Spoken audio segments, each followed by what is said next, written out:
ബഹുമാനപ്പെട്ട ഉസ്താദുമാരെ, സ്നേഹനിധികളായ എൻ്റെ വർണ്ണശലഭങ്ങളെ, അസ്സലാമു അലൈക്കും.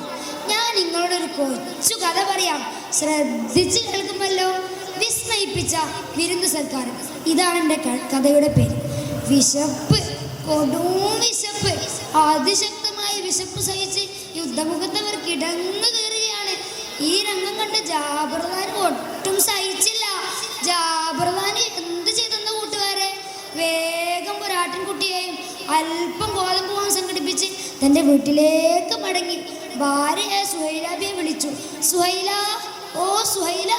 ഭർത്താവിൻ്റെ പരിഭ്രമത്തോടെയുള്ള വിളി കേട്ട് സുഹൈലാബിയെ വേഗം ഭർത്താവിൻ്റെ മുന്നിൽ വന്നു നിന്നു.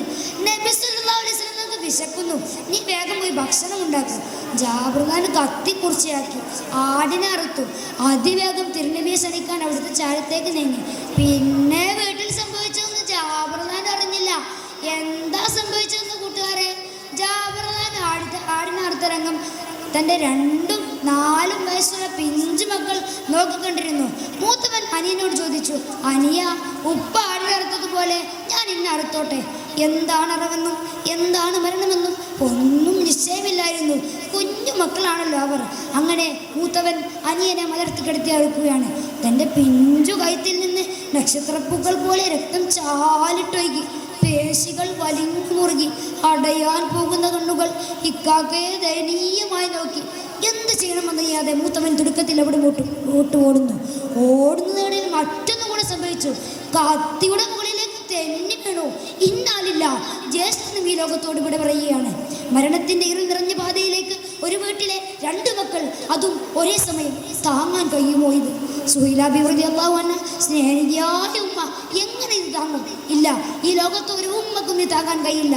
അങ്ങനെ മുത്ത് റസൂൽ സല്ലല്ലാഹു അലൈഹി വസല്ലം ജാബിർദാന്റെ ക്ഷണം സ്വീകരിച്ച് മുത്ത് റസൂൽ സല്ലല്ലാഹു അലൈഹി വസല്ലമയും സ്വഹാബത്തും ജാബിർദാന്റെ വീട്ടിലെത്തി. സുഹൈലാബി റളിയല്ലാഹു അൻഹ ആകെ ബേജാറായി. കടൽ പോലെ പ്രത്യക്ഷമായിരുന്ന സുഹൈലാബിയുടെ മനസ്സ് ഒരു ഭാഗത്ത് പ്രവാചകരുടെ ഇഷ്ടമോളം പെട്ടെന്നു. അത് തീരങ്ങളെ ചുംബിക്കുന്ന തിരുമാലുകളെ പോലെ. ഇങ്ങനെ ഓരോന്നാലോചിക്കുമ്പോഴാണ് ജാബിർദാന്റെ സ്നേഹത്തോടുള്ള വിളി വീണ്ടും കേട്ടത്. സുഹൈല, ഓ സുഹൈല. ആ വിളി കേട്ടതോടെ സുഹൈലാബിയുടെ മനസ്സിൽ കുളിര് വീശി. പ്രവാചകരോടുള്ള പ്രേമത്തിൻ്റെ കുളിര്. അങ്ങനെ മുത്തനബി സല്ലല്ലാഹു അലൈഹി വസല്ലം നമുക്ക് കഴിക്കാനുള്ള ഭക്ഷണങ്ങൾ എടുത്തു വെക്കുകയും മുത്തനബി സല്ലല്ലാഹു അലൈഹി വസല്ലം കഴിക്കാതിരിക്കുകയും ചെയ്തപ്പോൾ മുത്തനബി സല്ലല്ലാഹു അലൈഹി വസല്ലം ഒരു ചോദ്യം, എവിടെ ജാബിറിൻ്റെ മക്കൾ? ജാബിർദാൻ സുഹൈലാബിയോട് ചോദിച്ചു, മക്കൾ എവിടെ? വിഷയം മാറ്റാൻ പലതരത്തിലും ശ്രമിച്ചു. പക്ഷേ വീണ്ടും മുത്തനബി സല്ലല്ലാഹു അലൈഹി വസല്ലം മക്കളെ ചോദിക്കുകയാണ്. ഒടുവിൽ ആ സത്യം സുഹൈലാബി റളിയല്ലാഹു അൻഹ ഗദ്ഗദത്തോടെ പറഞ്ഞു. കണ്ണീരിൽ കുതിർന്ന ജാബിർ റളിയല്ലാഹു അൻഹു വിഷയങ്ങളെല്ലാം മുത്തനബി അവതരിപ്പിച്ചു. മുത്തനബി സല്ലല്ലാഹു അലൈഹി വസല്ലം പറഞ്ഞു, ഞാൻ തന്നെ അവരെ വിളിക്കാം. യബുനാ ജാബിർ, ജാബിറിൻ്റെ 2 മക്കളെ വരൂ. അത്ഭുതം, അത്യത്ഭുതം. ചോരയിൽ കുതിച്ചു കൂടിയ ആ 2 പിഞ്ചു മക്കൾ അനുസരണമുള്ള മക്കളെ പോലെ അതാ എഴുന്നേറ്റ് വരുന്നു. അവരുടെ കണ്ണുകൾക്ക് അത് വിശ്വസിക്കാനേ കഴിഞ്ഞില്ല. മുത്ത് റസൂൽ സല്ലല്ലാഹു അലൈഹി വസല്ലം വിളിച്ചാൽ വരുമല്ലോ.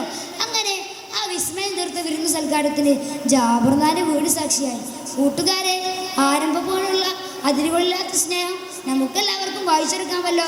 അല്ലാഹു സുബ്ഹാനഹു വ തആല സുഹൈലാബിയുടെ ഈമാൻ നമുക്കെല്ലാവർക്കും നൽകുമാറാവട്ടെ. ആമീൻ. അസ്സലാമു അലൈക്കും.